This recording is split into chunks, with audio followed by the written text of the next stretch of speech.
Hello, Deirdre, and welcome to the Path of the Voices of Soul Freedom. So, if you would, please let the public know a little bit more about you. Hi, Pamela, and thank you for inviting me to be on your program this afternoon. I'm really excited about sharing a little bit about myself with your community and those that will be listening to you. You know, I have worn many hats in this particular lifetime. I've been a school teacher. I've been a, a police officer, a Chicago police officer.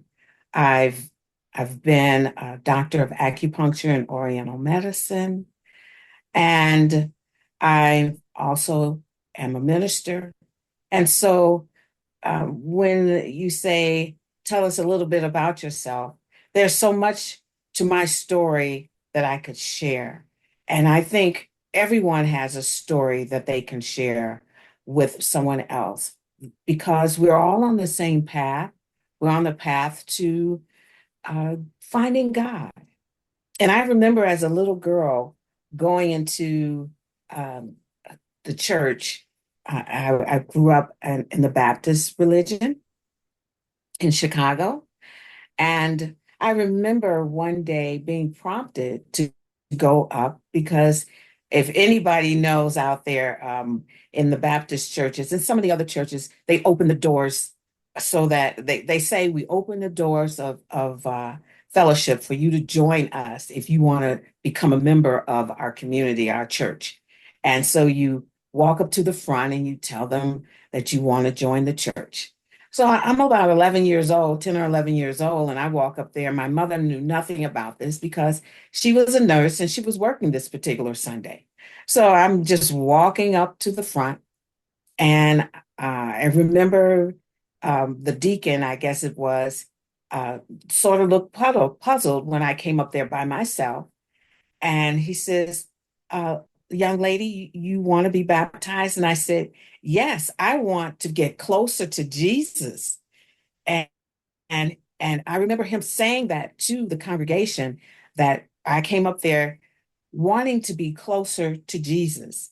And so all of my life, and I'm sure that there are others that also have been looking for that closeness with their higher power or their inner self or their God presence or closer to Jesus or whomever they feel that affinity to. Could be Mother Mary or any of the saints, but they wanted to have that closeness. And I remember all of my life, I wanted to know God. I wanted to really know God in this lifetime. I remember asking myself as a young girl, why am I here? Why am I here on this planet? And there are many people that probably have asked that question outwardly or inwardly. In some way or another, they've been looking for that answer. Why am I here? And I have found the teachings of the Ascended Masters who have given me a direction and an answer to why I'm here. I'm here to, yes, find God through the path of the ascension. And as I'm walking this path, this pathway, if you could just envision or think about this for a second, everything that happens in our life happens for a reason. There is a specific reason for it.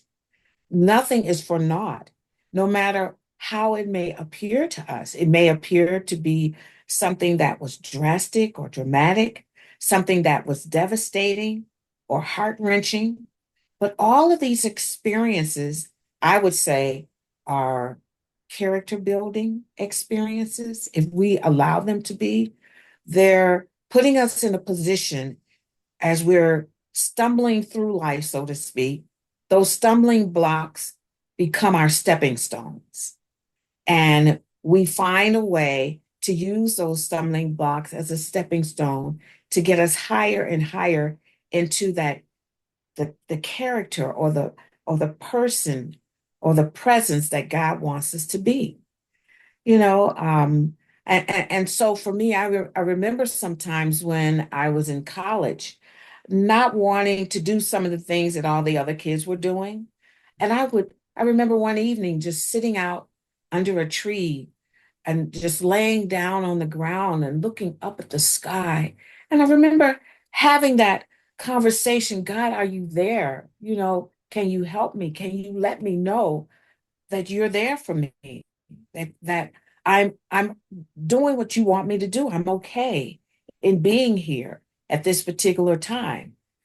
And so that's how I began to look at my life, that it had a specific purpose. And I want everybody to know, if you are one that understands that you have a specific purpose, sometimes it can be pretty isolating, because you may not fit in with everyone else, or what the agenda is of your peers or your classmates or your family members, even. And you have to walk your path to God on your own. I remember one time when I was a police officer, and I hope this is okay for me just going on and on from story to story, but these are things that are popping up in my mind, and I hope you all out there are okay with it too. I remember when I was a police officer. I was 7 years on the job at this particular time, and I was working as a dispatcher, a Chicago police officer, working in the dispatch call center, 911 call center. And I remember sitting there. I had been in a relationship with a gentleman for about 5 years, and that relationship sort of ended abruptly.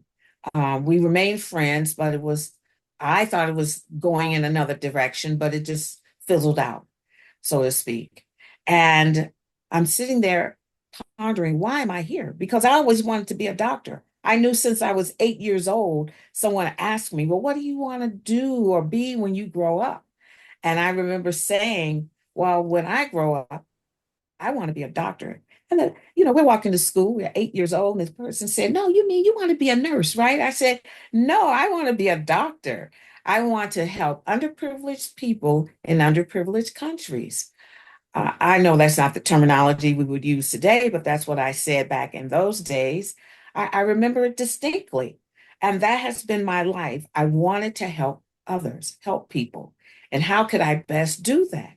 Well, I come from a family of healers, of people that want to be of service through the health and healing profession.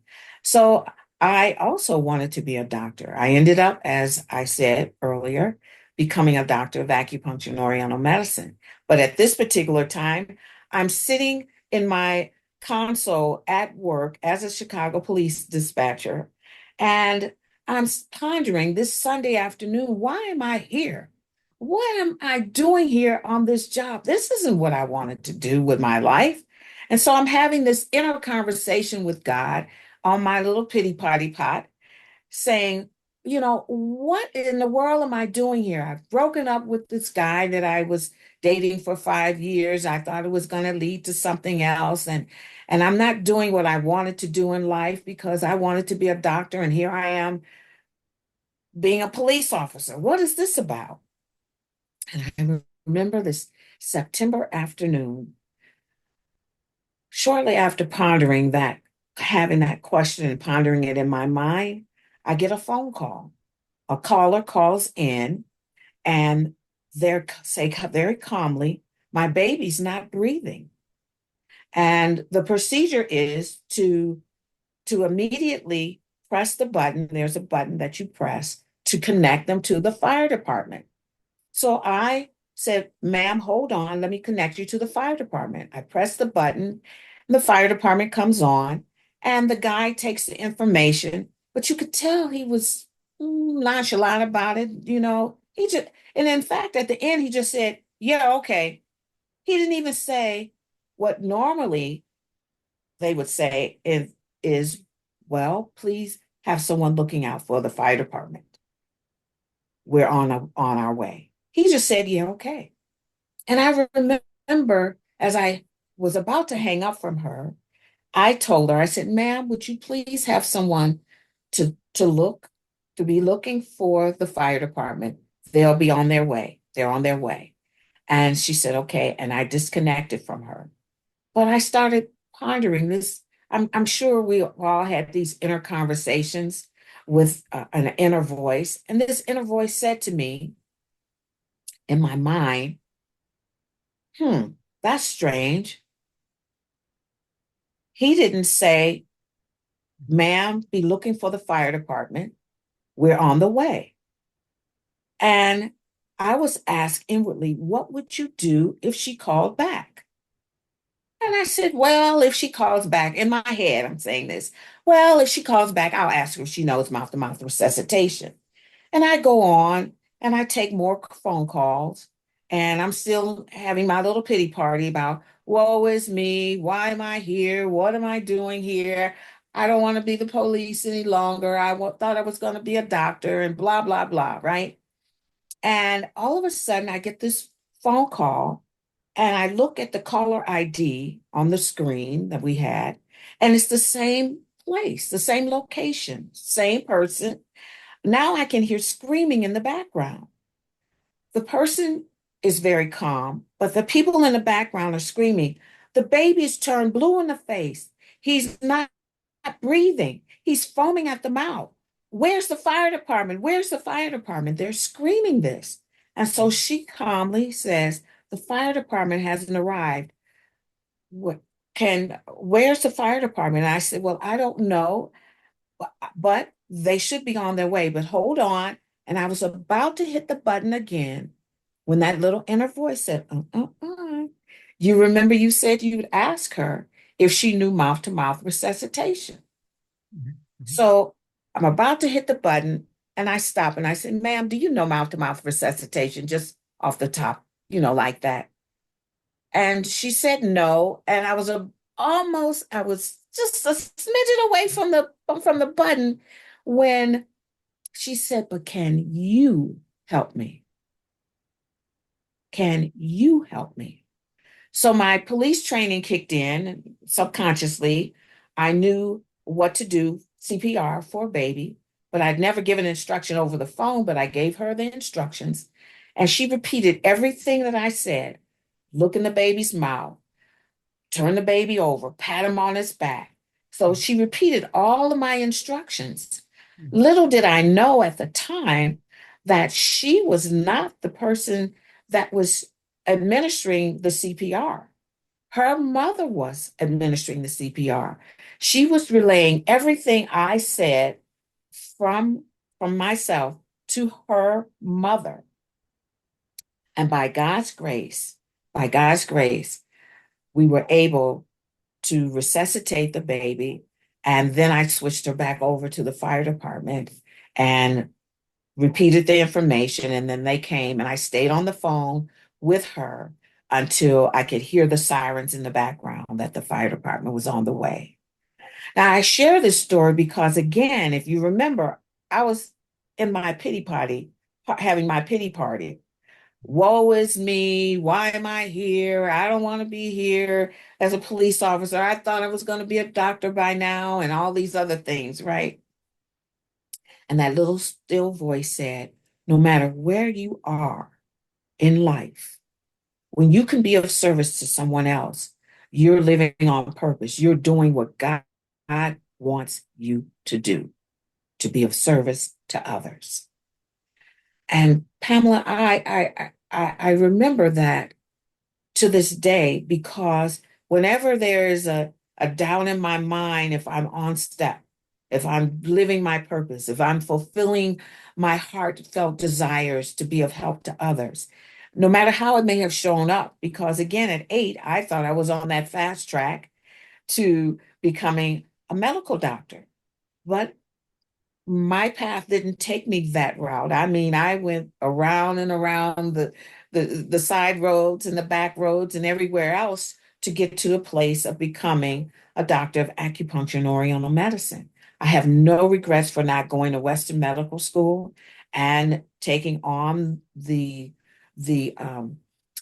opportunity to be of service to others from from a non-traditional, as we would call it, method or modality. And all of the assistance that I've been able to be that also complemented Western medicine with my training.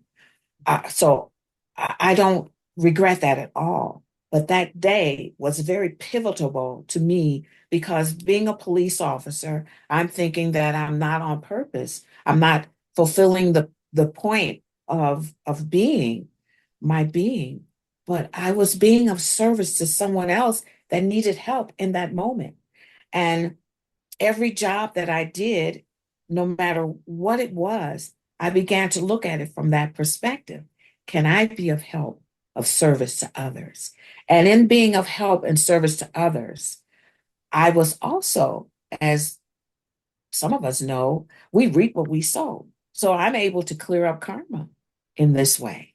I'm able to also create good karma in being of help and being of service to others and showing that selflessness to to give what I can to be of assistance to someone else that may be in more need of whatever it may be than I uh, has given me it has kept the fire going in my heart, the desire to be of more and more service and more assistance to others as I continue my journey. And so as I transitioned off of the police department, I received many awards for that incident. And I received many other awards as a Chicago police officer as well, by God's grace, for my service.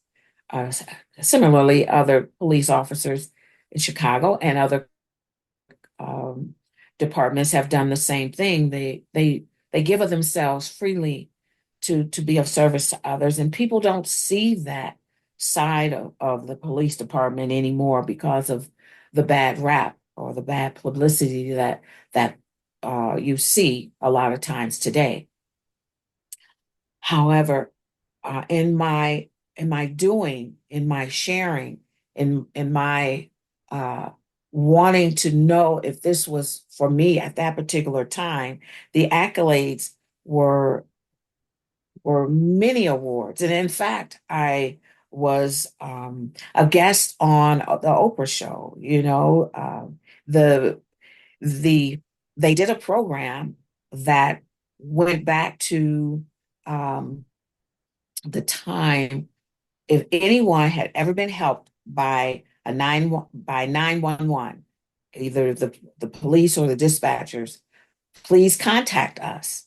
And lo and behold, the mother of the baby contacted the Oprah show, and I was able to be a guest on the show. The mother didn't know it, but I was able to meet the baby and the mother, and I'm sitting there, and this baby must have recognized me on a soulful level because he kept wanting to come towards me. And I remember us sitting there during the program. I had given him my finger. He was 3 months old. I had given him my finger, and he was holding on to it throughout the program. So, it's those kinds of things that um, God lets us know when we are doing what we're supposed to be doing. We get the outer uh, manifestation of it on some level. And I was very grateful for that being one of the outer manifestations of what I have done in my life. And when I left the police department, I went right into my practice as a doctor of acupuncture and oriental medicine. And I left Chicago after having a 27-year practice and in Chicago, helping a lot of people and learning and growing and not only helping a lot of people, but at the same time, those patients were also there to help me, because I also learned that when a person comes into your life, you can see it as a one-way street if you want to, where it's just you giving something to them. But if we are really looking at it, the reciprocity, the figure eight flow is they also have something to share with us. And and I was able to learn about myself through my patients as well. And moving on, then I went on to become, while being a doctor of acupuncture and Oriental medicine, I also became a mother, and my young daughter and I moved back home with my mom, who was becoming elderly at the time, and so I was considered what they call that sandwich generation, two, three generations living under the same roof, helping to support my mom in her latter years, not financially support her, but support her with loving care and assisting her, just being a companion and being a friend and learning how to heal from the wounds, that mother-daughter relationship that most mothers and daughters have may not always be a very healthy one. So I was given an opportunity in life towards the latter part of her life to learn how to be a mother and at the same time to learn how to love my mother in a different way as she had to learn how to love me as a mother as well as to learn how to love me as her daughter. So it was a beautiful opportunity there as well. And during that time, I studied under the teachings of the Ascended Masters, the ministerial uh, components for the other aspect of, if you remember, I said I wanted to be a missionary doctor. So this was the opportunity for me now to pull in the ministerial components of what God would want me to be able to do so that I could go out and not only help um, heal mind and body, but also heal souls and help the soul to be able to grow and to ascend in such a way in this lifetime that it was supposed to within each person. So I've had a very rich and full life, and I'm very grateful for the things that I've accomplished. And now I have this opportunity here in Montana. My daughter is about to finish up school. She's graduating from college. Those years really went by very fast. And I've been here in Montana doing the spiritual aspect of the work that wanted to do in my life. It didn't show up quite as I thought it would, going to other countries and helping on the ground. But, in this day and age, because of the internet and we are able to reach so many people and so many more people worldwide. So I'm still doing that mission, but it's like God showed me in a different way how that was going to unfold, so that I would not have to expend as much energy in each country per se, or a country per se, but I could also minister and be of service from the healing spiritually as well as the healing physically from the comforts of the work that I do today. And so that's my story to some extent. I don't know if you have any comments or questions that you may have. I know I'm very grateful. I'm very grateful. I've been very blessed in this lifetime. Sometimes I think, um, again, as I mentioned earlier, it could be a lonely path for those of us that are very much on purpose. And lonely meaning maybe you don't have a husband or a wife, maybe you don't have children, or maybe your children are grown and doing their own thing, and you're now finding yourself in yourself, with yourself, by yourself. But we have to learn that we're not alone, that we are truly with God at all times, and that we can truly have a very strong relationship with God, no matter where we are, no matter what we're facing in our lives. But we have to be desirous of it. And no matter what, we have to stay focused on the purpose. And I believe our purpose, again, for being is to uh, be that student to God, be that traveler on the path, you know, I have met many fellow travelers that are also traveling the path of their spiritual awareness and becoming more and more aware of who they are and whose they are each and every day. So I'm very grateful for the opportunity to serve, to help, and to share my story with you today. Pamela? Thank you very, very much for it. It's a fascinating story.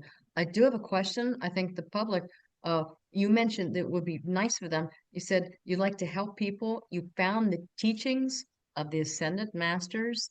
It answered your question, why I'm here. And you said you found out you're here to find God and walk a path to the ascension. Can you, if people are interested, can you explain a little bit more how they can do that? Well, yes. How I found the teachings, if you don't mind me sharing this, going back just a little bit, because this is another story. I remember again in my early days of being an acupuncturist. I remember talking to a gentleman that was also in the class. In fact, we were still in school, and uh, was just impressed to tell me that there was a bookstore that I would be interested in finding information. And he told me the names of the books. And I remember going to this bookstore and finding these books because I wanted to grow more on my spiritual path, right? And so I started seeking more at that particular time um, from reading these books. And I remember one day sharing that with a friend of mine who had a massive occult library in her home. And and we were talking about something, and she says, "Go over there. I think I have a book that you might be interested in." So I went to the shelf. I pulled out the book. I pulled out a book, and another book fell on the floor. The book that fell on the floor, I looked down, and Saint Germain is looking up at me. So I pick up this book, and it's the book on Saint Germain and uh, Saint Germain's book on alchemy. And I remember how it resonated with me. And I mentioned it to my friend. I said, I just was pulling out a book, and this other book fell off the shelf, and I looked down and I picked it up, and it's a book on Saint Germain. She says, "Oh, I have many books on Saint Germain over there." She says, "Help yourself." So I looked and I found a few more, but they didn't resonate with me like this book did, right? This book was by Elizabeth Clare Prophet, and um, that was the author. And I said, "Well, can I read it?" She said, "Sure, you can take it and read it." And so I started reading the book, and then it was like, I got to find Saint Germain. I must find Saint Germain. Well, I remember taking a class that led me to go to Mount Shasta in Northern California. So I'm looking for Saint Germain through the I Am movement. And fortunately, I see his picture in the window, but nobody was there. So I come back to Chicago. I'm still searching for Saint Germain. And I go to their location in downtown Chicago, and I find these books. And the first three books are the books that Elizabeth Clare Prophet also have recommended for us to read. And I read those books, and I'm yearning now to find Saint Germain. And lo and behold, I remember one day saying, Saint Germain, Saint Germain, and I'm beating my steering wheel, right? Saint Germain, I gotta find you. And what are we gonna do to help the people that are in the trenches? I need to know how we can help the little people in the world. And that little still voice said, be patient, little one. A couple of months later, a patient of mine is in my office. She sees this big picture I have of the I am presence. It's about 5 feet long. It's when you would lay down on my table and get your acupuncture treatment, your presence was before you. So when you sat up, you're looking directly at your presence. And some people would ask about it, and some people wouldn't. But I was just impressed to have it in the room there. And I remember this patient one day said to me, oh, you don't know about the presence? And I said, yes. She says, well, do you know about the violet flame? And I said, yeah, I know a little bit about the violet flame. She says, oh, good. Do you mind while I'm getting my treatment that I do some decrees and for the violet flame to be with me at the time of my treatment? I said, no, it's okay. And so I left out of the room and she did what she did as with decreeing. And when she finished, that was fine. And she felt really good. And a few times later, she came for more treatments. She said, I'm looking for something, but I don't know exactly what yet. And was impressed to tell her to go to a bookstore. I said, when you go to a bookstore, I'm sure you'll find the perfect book for you. She comes back excited one day that she had found this perfect book. She said she was walking down the aisle of this bookstore and this book fell off the shelf. Now, I've heard other people say this too when they have been impressed that they have found the teachings of the Ascended Masters. The Masters have a way of finding their students. And this book was it was a little pocket book on the Violet Flame by Elizabeth Clare Prophet. And in the book, there was a card that you could fill out, and on the card, you could let people know if you wanted to be contacted. So the Summit Lighthouse would be the people that would contact you.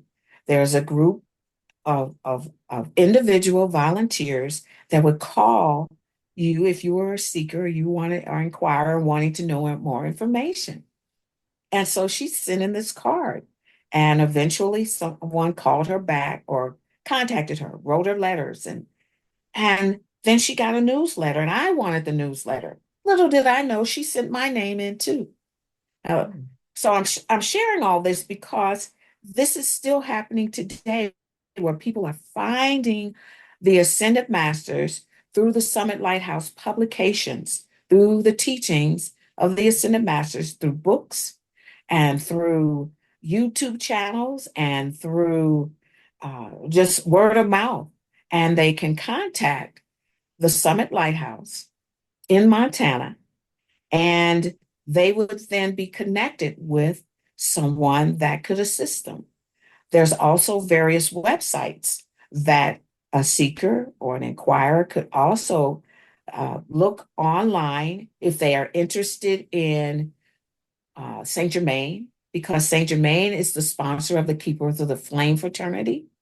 And if they were interested in Saint Germain, and the violet flame and learning how to transmute that life force or energy that's within their being that needs transmutation, meaning it's no longer serving their higher purpose, it's keeping them stuck. It may be karma, or it could be physical ailments, or whatever it may be, and they want to learn more about the violet flame and how to transmute that, then they could contact the Keepers of the Flame fraternity here at the Summit Lighthouse in order to do so.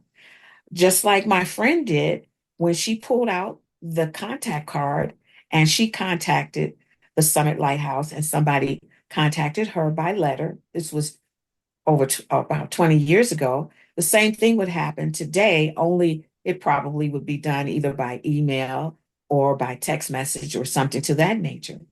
So there are so many different ways that a person can reach now the ascended masters. There are many websites, but I would invite everyone, if they want to know the what I call the authentic teachings or the true teachings of the ascended masters, is to look for it through the Summit Lighthouse.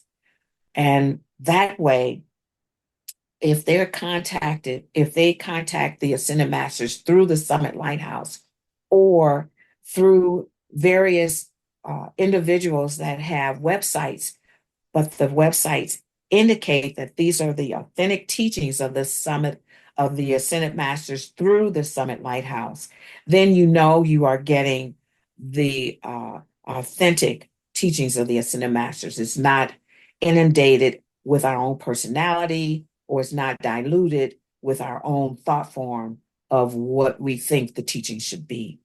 So that was the long way around, but I wanted to give the story because I think that's how people find the Ascended Masters. It could be a book falling off a shelf, it could be a conversation, or you may see a flyer with Elizabeth Clare Prophet's face on it, or one of the Ascended Masters, or one of the angels. Or you may get today, you may go on Facebook or some of these other uh, social media platforms and find so many different individuals from the teachings of the Ascended Masters through our community that is actually spreading the word, putting the word out there, and wanting people to be able to find the teachings easier than they may have in the past. And so there are so many different ways that they can uh, be in contact with the Ascended Masters today. It could be through, like I said, social media. It could be through a text messaging. It could be through speaking to someone directly on the phone right here at the Summit Lighthouse in Montana. I hope that answered the question. I think so. So you mentioned again, so the goal is to make our ascension, and so going back to God, and the Summit Lighthouse can help us. They have tools that can help us do that. Okay. Yes. Is there anything else that you want to let people know? Well, a- again, when you are working on your ascension or working to find your way back to God, um, there's no cookie cutter way of doing it because every soul is an individual soul and we have our own individual path. And so that's what the mystical school is all about, that we're in this beautiful um, mandala, or this medley of individuals from all over the world that come to God from different perspectives, be it Buddhist or Islam or Christianity, or even people that say, I don't believe in God, but they're curious. And then they find that there is that connection to a higher power, and they find the teachings that way. And so the way you find the teachings may be different than the way I found the teachings. But the thing is, if you desire to seek a closeness with God, and to improve the living of your life from where you are today, and you want to do it from a spiritual place, because again, it when I say spiritual place, it doesn't negate making money or having a family or being successful in your career or any of those things. But what it means is you put God first, and you recognize that because I am, God is through me, providing me with these opportunities, and these doorways open up for me to be successful, to have a family, to have a career, or whatever it may be. And as I learn my lessons, pass my tests, and I'm able to transcend my karma through my service and through using the law of the violet flame to transmute my karma, I'm able each day to take a little step higher towards that ascension towards God. Thank you very much, Deirdre. That was very, very helpful. Um, God bless you and God bless the audience. Thank you very much. And God bless you and the work that you're doing, Pamela. Thank you. You're welcome.